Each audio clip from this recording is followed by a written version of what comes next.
दोस्तों नमस्कार। मैं सतीश कुमार। आज हम यूपीएससी और आरपीएससी की अंतर्राष्ट्रीय संबंधों में हाल ही में हमारे प्रधानमंत्री श्री नरेंद्र मोदी की नॉर्डिक देशों की यात्रा हो रही है, इनके संदर्भ में हम जब बात कर रहे हैं तो हाल ही में भारत और आइसलैंड के बीच में हालिया द्विपक्षीय वार्ता हुई है। उसमें लगभग मुख्यतः पाँच क्षेत्रों के ऊपर बातें की गई है, जिनमें स्वच्छ ऊर्जा, क्लीन एनर्जी, जियोथर्मल एनर्जी और फिशरीज और सस्टेनेबिलिटी और कार्बन कैप्चर। आइसलैंड इन क्षेत्रों में उन्नत है क्योंकि उनकी भौगोलिक स्थिति बहुत ही विशिष्ट है। यह देश सक्रिय ज्वालामुखियों और हिम नदियों के बीच बसा हुआ है। इस कारण उनके पास पृथ्वी के भीतर से निकलने वाली प्राकृतिक गर्मी, जिसे हम भूतापीय ऊर्जा के नाम से जानते हैं, का विशाल भंडार है। अपनी प्राकृतिक चुनौतियों के कारण उन्होंने ऐसी तकनीकें विकसित की जो आज दुनिया में उन्नत है।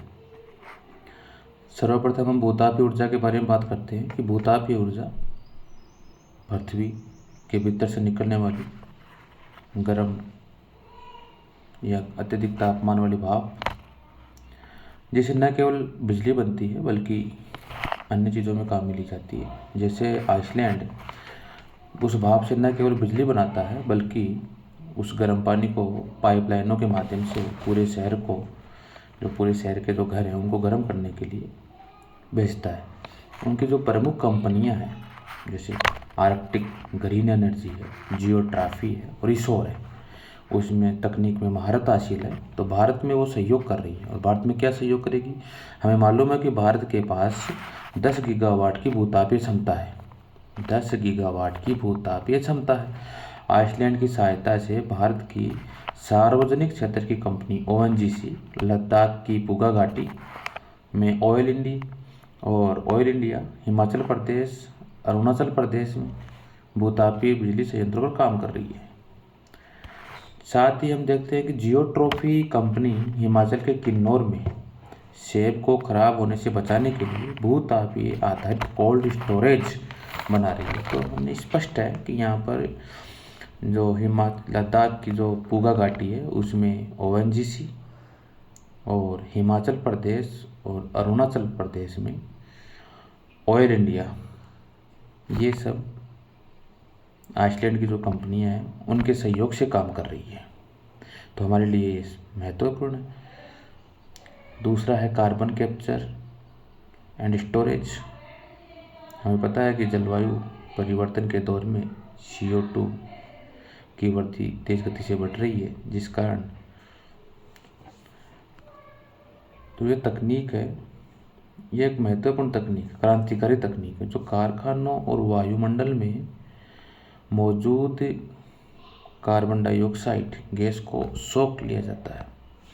इसके बाद इस गैस को पानी में घोल करके ज़मीन के हजारों फीट नीचे बेसाल्ट चट्टानों में इंजेक्ट किया जाता है, जहाँ रासायनिक प्रक्रिया के माध्यम से यह कुछ ही वर्षों में ठोस पत्थर के रूप में परिवर्तित हो जाती है।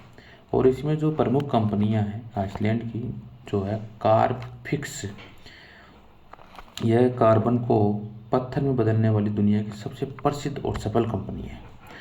फिर दूसरी कंपनी वहीं की है कार्बन रिसाइकलिंग इंटरनेशनल। यह कंपनी कार्बन उत्सर्जन को ई-मेथेनॉल में परिवर्तित करती है। भारत में इसका सहयोग हम जब देखते हैं तो भारत में oil India limited OIL Rajasthan में एक बड़ा कार्बन कैप्चर प्रोजेक्ट लगा रही है, जो प्रतिदिन 200 टन CO2 कैप्चर करेगा। आइसलैंड की कार्बफिक्स इसमें तकनीकी सहयोग दे रही है। तो प्रश्न आ जाए कि कौन सी कंपनी है जो CO2 को सोखने में, कैप्चर करने में सहयोग कर रही है? तो कार्बफिक्स, आइसलैंड की कार्बफिक्स तकनीकी सहयोग दे रही है ताकि भारत अपने औद्योगिक प्रदूषण को कम कर सके। थर्ड, मत्स्य पालन और पर्यावरण। तकनीक हमारी आइसलैंड 100% फिश यूटिलाइजेशन, मछली का पूर्ण उपयोग। जहाँ हम यहाँ देखते हैं पारंपरिक रूप से मछली के सिर को और पूंछ फेंक दिया जाता है, लेकिन आइसलैंड की तकनीक से इनसे जीवन रक्षक दवाई, जो सिर और पूंछ है उनसे जीवन रक्षक दवाई, सौंदर्य प्रसाधन, कॉस्मेटिक आइटम, कोलेजन और बायो ऑयल बनाती है। और इसकी जो प्रमुख कंपनी है वो है मोरेल। यह खाद्य और मछली प्रसंस्करण के लिए स्वचालित रोबोटिक मशीनरी और सॉफ्टवेयर बनाने वाली विश्व की सबसे बड़ी कंपनी है।